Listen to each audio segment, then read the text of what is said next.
Hello students, आप सभी का स्वागत है। मेरा नाम है फैसल रशीद और ये है सेल्फ स्टडी नाउ। आज की इस वीडियो में हम 13 अप्रैल 2025 के करंट अफेयर्स को देखेंगे। हम क्वेश्चन नंबर 76 से शुरू करेंगे और क्वेश्चन नंबर 90 तक जाएंगे।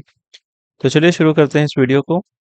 सबसे पहले हमारे सामने जो क्वेश्चन है इसको हम देखते हैं। Question number 76। इस क्वेश्चन में लिखा हुआ है, Which African country has recently the lead by entering into the Country Partnership Framework (CPF) agreement with the International Solar Alliance (ISA)? हाल ही में अंतर्राष्ट्रीय सौर गठबंधन (ISA) के साथ देश भागीदारी ढांचे (CPF) समझौते में शामिल होकर कौन सा अफ्रीकी देश अग्रणी बना है? तो ये आपको बताना है। देखिए, यहाँ पर आपको समझना ये होगा कि हमारा जो क्वेश्चन है उसमें कुछ कीवर्ड्स दिए गए हैं, जैसे कि कंट्री पार्टनरशिप फ्रेमवर्क। तो इसको भी आप देखिए, ये चीज आपको याद होनी चाहिए। दूसरी चीज है इंटरनेशनल सोलर अलायंस, ये भी आपको याद होनी चाहिए। इसके बारे में आप थोड़ा सा रिसर्च करके रख लें कि ये दोनों चीजें क्या हैं। हल्की सी रिसर्च कर लें, बस आपको एक से दो लाइन पढ़नी है कि हाँ ये चीजें होती क्या हैं। तो प्रेजेंट टाइम में जो ये क्वेश्चन आपसे किया गया है, इसका सही जवाब है option number C, Mauritius. Mauritius क्या है? एक अफ्रीकन कंट्री है और इसने क्या काम किया है कि अंतरराष्ट्रीय सौर गठबंधन जो है, जिसको हम किस नाम से जानते हैं, आईएसए, इंटरनेशनल सोलर अलायंस, तो के साथ देश भागीदारी ढांचे समझौते में शामिल होकर ये अफ्रीका का पहला, ठीक है, देश बन गया है। अब हम चलते हैं क्वेश्चन नंबर 77 पर। हमारे सामने अगला क्वेश्चन है, which novel has recently achieved the milestone of being the initial entry on the short list for the International Booker Prize 2025? हाल ही में अंतर्राष्ट्रीय बुकर पुरस्कार 2025 की शॉर्टलिस्ट में प्रारंभिक प्रवेश हासिल करने वाली कौन सी कृति बनी है? तो इसका सही जवाब है option number B, heart lamp. इसमें आपको क्या याद करना है? बुकर प्राइज क्या होता है, इसके बारे में आप इंफॉर्मेशन इकट्ठा कर लीजिए। चलते हैं क्वेश्चन नंबर 78 पर।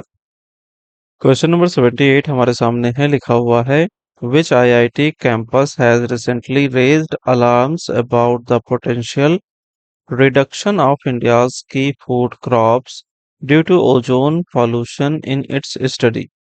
हाल ही में किस आईआईटी परिसर ने अपनी अध्ययन रिपोर्ट में ओजोन प्रदूषण के कारण भारत की प्रमुख फसलों में संभावित कमी की चेतावनी दी है?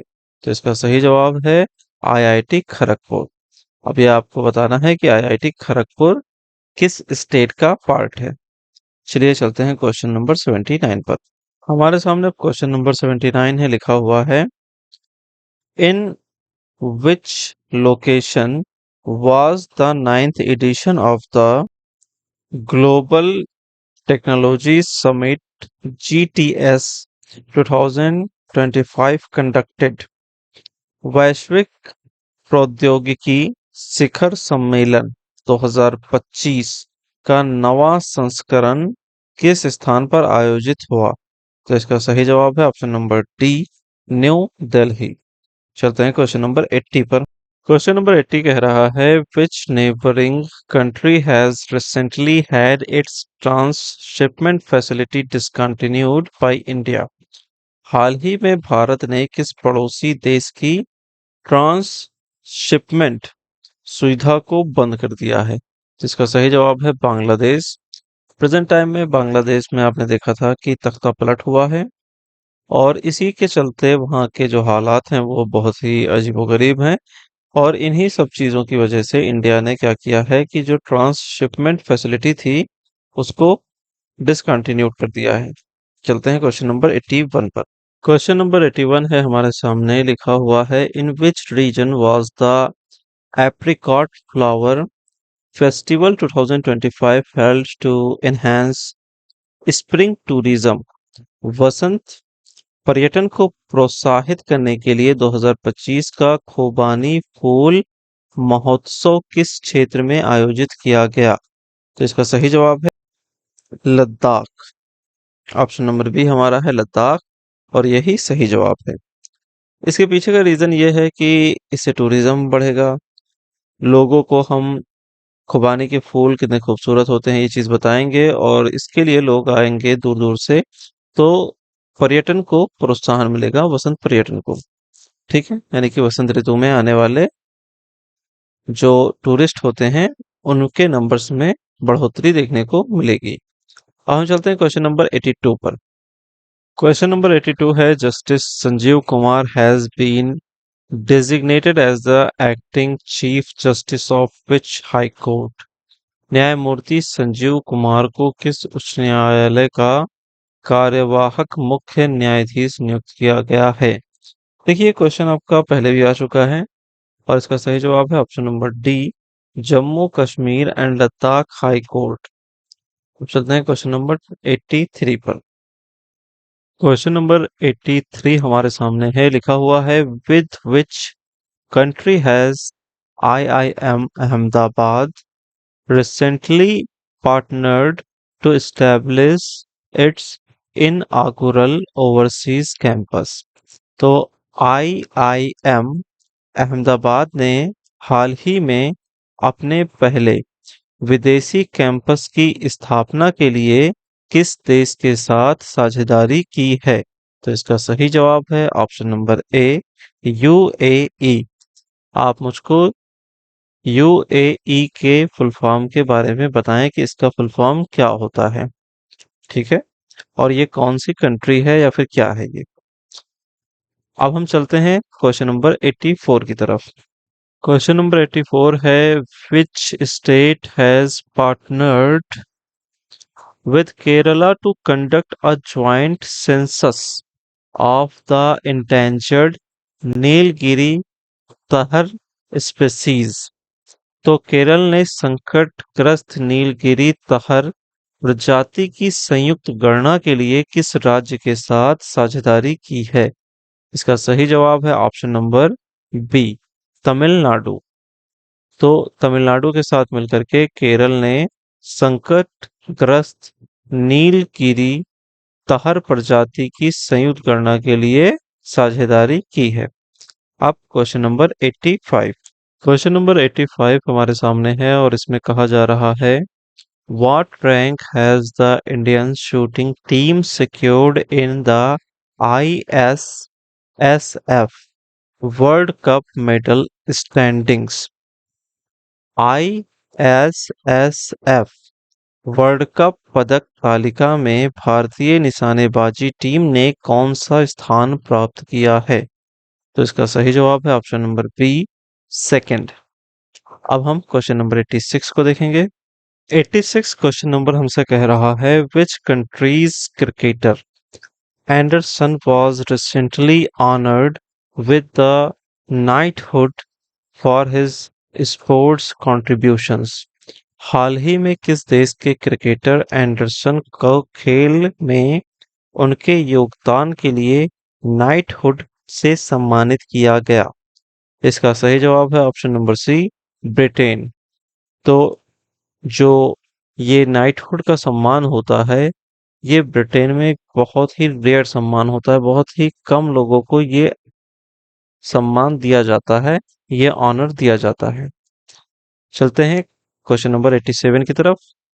क्वेश्चन नंबर 87 में हमारे सामने जो क्वेश्चन है उसमें ये कहा जा रहा है, for how many days has an annual fishing ban? Annual fishing ban यानी कि वार्षिक मछली पकड़ने पर प्रतिबंध recently been enforced in Puducherry, Karaikal, Yanam regions. ये रीजन्स कहाँ पर हैं, यानी ये क्षेत्र कहाँ पर हैं, इनका आप पता लगाइए, मैप पर देखिए। पुडुचेरी, कराईकल और यनम क्षेत्रों में हाल ही में मछली पकड़ने पर वार्षिक प्रतिबंध कितने दिनों के लिए लागू किया गया है? तो इसका सही जवाब है 61 दिनों के लिए। आप चलते हैं क्वेश्चन नंबर 88 की तरफ। क्वेश्चन नंबर 88 हमारे सामने है, लिखा हुआ है, in which state was an integrated health coverage scheme recently launched by merging Ayushman Bharat and Gopabandhu Jan Arogya Yojana. हाल ही में आयुष्मान भारत और गोप बंधु जन आरोग्य योजना को मिलाकर एकीकृत स्वास्थ्य कवरेज योजना किस राज्य में शुरू की गई? तो इसका सही जवाब है option number B, Orissa. Orissa में क्या किया गया है कि आयुष्मान भारत और गोप बंधु इन दो जन आरोग्य योजनाओं को एकीकृत करके एक स्वास्थ्य कवरेज योजना के रूप में राज्य में शुरू कर दिया गया, ताकि जो लोग हैं उनको इन दोनों योजनाओं का लाभ एक साथ ही मिल सके।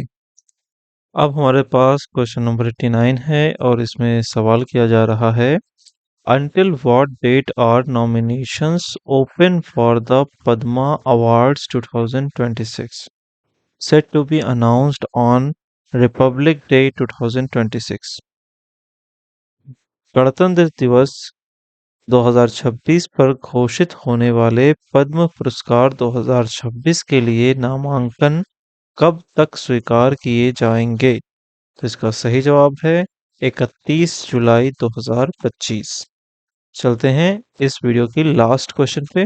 क्वेश्चन नंबर 90 जो है हमारे सामने, इसमें लिखा हुआ है, which organization recently conducted a successful test of the long range glide bomb Gaurav from a Sukhoi 30 MKI। हाल ही में सुखोई 30 MKI से लंबी दूरी के ग्लाइड बम गौरव का सफल परीक्षण किस संगठन ने किया? तो इसका सही जवाब है ऑप्शन नंबर बी, DRDO ने। तो यहाँ पर हम लोगों ने देखे 1 से लेकर के 15 तक के क्वेश्चंस को, इनके बारे में हमने जाना। अब हम अगली वीडियो में 14 अप्रैल 2025 के जो क्वेश्चंस हैं उनको सॉल्व करेंगे। चलिए मिलते हैं अगली वीडियो में। Have a lovely day, signing off.